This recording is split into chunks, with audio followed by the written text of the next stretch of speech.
Secret home എന്നുള്ള പേര് കേൾക്കുമ്പോൾ തന്നെ നമ്മൾ വിചാരിക്കും ഒരു ഇംഗ്ലീഷ് മൂവിയാണെന്ന്. പക്ഷേ ഇംഗ്ലീഷ് സിനിമയല്ല, കഴിഞ്ഞ ദിവസം തിയേറ്റർ റിലീസ് ചെയ്ത മലയാള സിനിമയാണ്.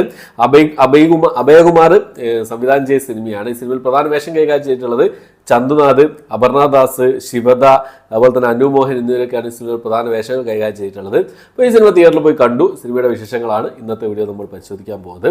സിനിമയുടെ സ്റ്റോറി നോക്കുകയാണെങ്കിൽ റിയൽ ഇൻസിഡൻസിനെ ബേസ് ചെയ്തുകൊണ്ട് എടുത്തൊരു സ്റ്റോറി ആയിട്ടാണ് എനിക്ക് ഈ സിനിമ കണ്ടപ്പോൾ തോന്നിയത്. കാരണം എന്താ വെച്ചാൽ ഇതുപോലുള്ള ഒരുപാട് സംഭവങ്ങൾ നമ്മൾ ന്യൂസുകളിലും വാർത്തകളിലും അതുപോലെ തന്നെ പേപ്പേഴ്സുകളും ഓൺലൈൻ ന്യൂസുകളിലൊക്കെ നമ്മൾ കാണാറുള്ള ഒരു സംഭവത്തെ ബേസ് ചെയ്തിട്ടാണ്. എന്താ സംഭവം എന്നുള്ള കാര്യങ്ങളൊന്നും ഞാൻ ഇതിൽ പറയുന്നില്ല. പറഞ്ഞു കഴിഞ്ഞാൽ അത് ചിലപ്പോൾ സ്പോയിലർ ആയിപ്പോൾ, അതുകൊണ്ട് സ്റ്റോറി കാര്യങ്ങളൊന്നും ഡീറ്റെയിൽ ആയിട്ടൊന്നും പറയുന്നില്ല. എന്നാൽ റിയൽ ആയിട്ട് നടക്കുന്ന ഈ അടുത്ത കാലങ്ങളിലായിട്ട് നമ്മൾ കേട്ടുകൊണ്ടിരിക്കുന്ന കുറേ സംഭവങ്ങളെ പുറത്തിറക്കിക്കൊണ്ട് അതിൽ കുറച്ച് ഫിക്ഷൻ കാര്യങ്ങളൊക്കെ ഉൾപ്പെടുത്തിക്കൊണ്ട് ചെയ്തൊരു സിനിമയാണ് പിന്നെ സീക്രട്ട് ഹോം എന്ന് പറയുന്ന സിനിമ. ഓക്കെ, അപ്പോൾ പെർഫോമൻസും സ്റ്റോറിയും ഈ സിനിമയുടെ പോസിറ്റീവിലേക്ക് നടക്കുകയാണെങ്കിൽ പെർഫോമൻസുകളൊക്കെ വളരെ നീറ്റായി തന്നെ അപർണദാസിൻ്റെ പെർഫോമൻസ് ആയിക്കോട്ടെ, ശിവദയുടെ പെർഫോമൻസ് ആയിക്കോട്ടെ, എല്ലാവരും പിന്നെ എനിക്ക് ഇതിൽ പറയാവുന്ന എല്ലാവരും വന്നു പോയവരൊക്കെ അത്യാവശ്യം കുഴപ്പമില്ലാത്ത രീതിയിൽ അവരുടെ റോളുകൾ ഭംഗിയായി തന്നെ കൈകാര്യം ചെയ്തിട്ടുണ്ട്. പിന്നെ അടുത്തൊരു പോസിറ്റീവായിട്ട് എനിക്ക് തോന്നിയ കാര്യം എന്താണെന്ന് വെച്ചാൽ പിന്നെ സ്റ്റോറി ആയിരുന്നു. ഈ സിനിമയുടെ സ്റ്റോറി കൊള്ളാമായിരുന്നു. പക്ഷെ സ്റ്റോറി പിന്നെ നന്നായിട്ടും നല്ല രീതിയിൽ മേക്ക് ചെയ്തില്ലെങ്കിൽ പോയില്ലേ, അതാണ് സിനിമയ്ക്ക് സംഭവിച്ചതും. സ്റ്റോറി നല്ലൊരു സ്റ്റോറി ആയിരുന്നു. അതിന് വേണ്ട രീതിയിൽ അവർ വേവിച്ചെടുത്തില്ല എന്നുള്ളതാണ് എന്നിലെ പ്രേക്ഷകന് തോന്നിയൊരു കാര്യം, ഫീൽ ചെയ്ത കാര്യം. എന്ന് വെച്ചാൽ പെർഫോമൻസ് വെച്ച് നോക്കുകയാണെങ്കിൽ ചന്തുനാഥിൻ്റെ പെർഫോമൻസ് എനിക്ക് വലിയൊരു ലൈക്കായിട്ടില്ല. ബാക്കി എല്ലാവരും ഓക്കെയാണ്. ചന്തുനാഥിൻ്റെ ആ ഒരു പെർഫോമൻസ് ശരിക്കും പറയാമെങ്കിൽ കുറച്ച് വെറുപ്പ് വരും ആ ഒരു പെർഫോമൻസ്, ആ ഒരു കഥാപാത്രത്തിനോട്. എന്നാലും വെറുപ്പൊക്കെ വരുന്നുണ്ട് നമുക്ക്. എന്നാലും എനിക്കൊരു എത്രയും കൂടി സാറ്റിസ്ഫൈഡ് ആയിട്ടില്ല ആ ഒരു കഥാപാത്രം. പിന്നെ മൊത്തത്തിൽ നോക്കുകയാണെങ്കിൽ ബാക്കി എല്ലാവരും പെർഫോമൻസ് സൂപ്പറായിരുന്നു. പിന്നെ എഡിറ്റിംഗ് മേക്കിംഗ് കാര്യങ്ങളൊക്കെ ആയിരുന്നു കുറച്ചുകൂടി ഒന്ന് നന്നാക്കാമായിരുന്നു തോന്നി.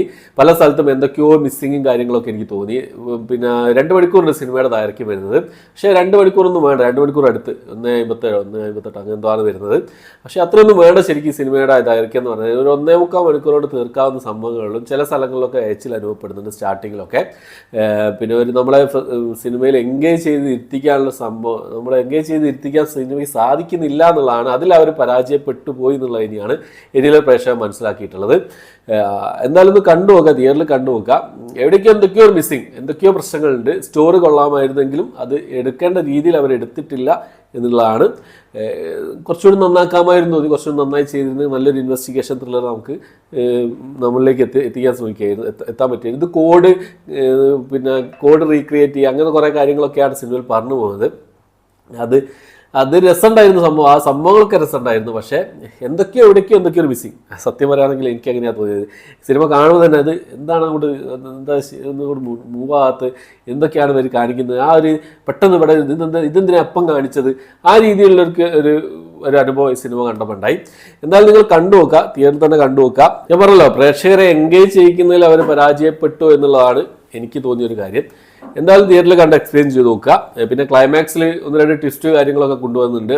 അതും ഒരു എന്താ പറയുക, എന്തിനോ വേണ്ടി കൊണ്ടുവന്നു എന്നതുപോലെ തോന്നി. ശരിക്കും പറയാതെ ഞെട്ടിക്കുന്ന ഒരു ക്ലൈമാക്സ് ആണ്. ആ ഒരു സംഭവം കേൾക്കുമ്പോൾ നമ്മളൊന്ന് ഞെട്ടിത്തരിച്ചു, എന്താ സംഭവിക്കുന്നത്. പക്ഷെ അത് നമ്മളിലേക്ക് പ്രേക്ഷകരിലേക്ക് ഇൻജക്റ്റ് ചെയ്യുന്ന സമയത്ത് നമുക്കൊരു ഞെട്ടൽ വരണമല്ലോ, അത് നമുക്ക് വരുന്നില്ല എന്നുള്ളതാണ്. നമുക്ക് കാരണം എന്നിലെ പ്രേക്ഷകരാണ് കേട്ടോ പറഞ്ഞത്, ബാക്കി എല്ലാവർക്കും അതുപോലെ ആവണമെന്നില്ല.